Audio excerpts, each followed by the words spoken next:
Hello दोस्तों, कैसे हैं आप सब। आज की हमारी कहानी है बहू की खुशी। यहाँ पर क्या कमी है तुम्हें बहू, जो तुम अपने मायके जाना चाहती हो। अभी कुछ समय पहले ही तो तुम अपने घर गई थी अपने मम्मी पापा से मिलने के लिए, आज फिर अपने घर जाने के लिए कह रही हो। रेखा ने अपनी बहू मधु को कहा तो मधु मुस्कुराते हुए बोली, मम्मी जी, मुझे यहाँ पर कुछ भी कमी नहीं है, परंतु माता पिता की याद तो सबको आती है। गर्मियों की छुट्टियों में ही तो गई थी मैं अपने मम्मी पापा से मिलने के लिए। अब पापा की तबीयत खराब है, इसलिए मेरा उनसे मिलने को मन करता है। मधु ने कहा तो उसकी सास गुस्से में बोली, यदि तेरे पापा की तबीयत खराब है तो इसमें मैं क्या करूं। अरे बुढ़ापा है, बुढ़ापे में तो दिल की बीमारियां लगी ही रहती हैं। इसका मतलब यह तो नहीं कि उन्हें देखने जाएगी। यह सुनकर मधु बोली, मम्मी जी, जब से मेरी शादी हुई है मैं तो सिर्फ साल में एक बार ही छुट्टियों में अपने मायके जाती हूँ, परंतु दीदी तो हर महीने आपसे मिलने आती हैं। तब तो आपको बहुत खुशी होती है, लेकिन जब कभी मैं अपने मायके जाने का नाम लेती हूँ तब आप गुस्सा क्यों होती हैं। जिस तरह आपकी बेटी का आपसे मिलने का मन करता है, उसी तरह मेरा भी अपने मम्मी पापा से मिलने का मन करता है।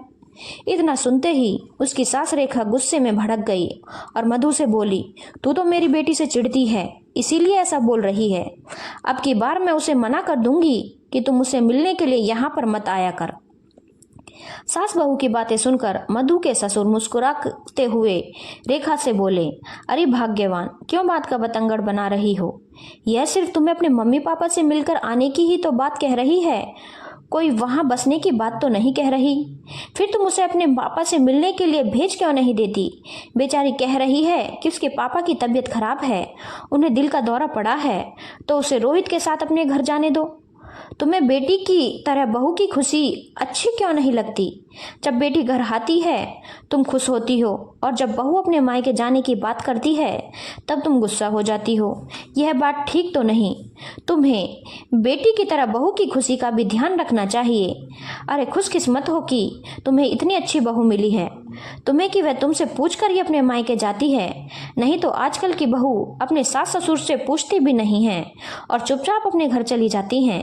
इससे पहले कि वह तुमसे पूछना बंद कर दे, उसे रोहित के साथ उसके मायके भेज दो। अपने पति की बात सुनकर रेखा खामोश हो गई थी। 2 साल पहले ही मधु का विवाह रोहित के साथ हुआ था।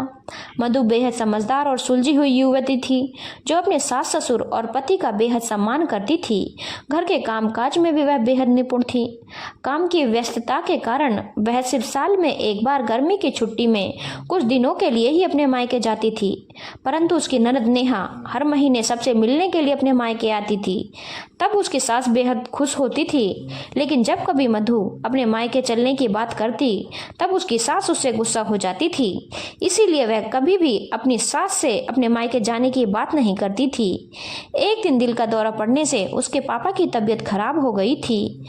तब उसने रोहित से अपने पापा से मिलकर आने की बात कही। तब रोहित उससे बोला कि मम्मी से पूछ लो, फिर तुम्हारे पापा से मिलने के लिए जाएंगे। जब मधु ने अपनी सास से अपने मायके जाने के लिए पूछा तो वह गुस्सा हो गई। तब ससुर के समझाने पर वह मधु से बोली, जाओ बेटी, अपने पापा से मिलकर आओ और कुछ दिन उनके साथ रहकर उनकी देखभाल भी करना। तुम्हारा भी तो मन करता होगा अपने मम्मी पापा के साथ रहने के लिए। सासू माँ की बात सुनकर मधु के चेहरे पर मुस्कुराहट आ गई थी। वह जल्दी से अपने घर जाने की तैयारी करने लगी।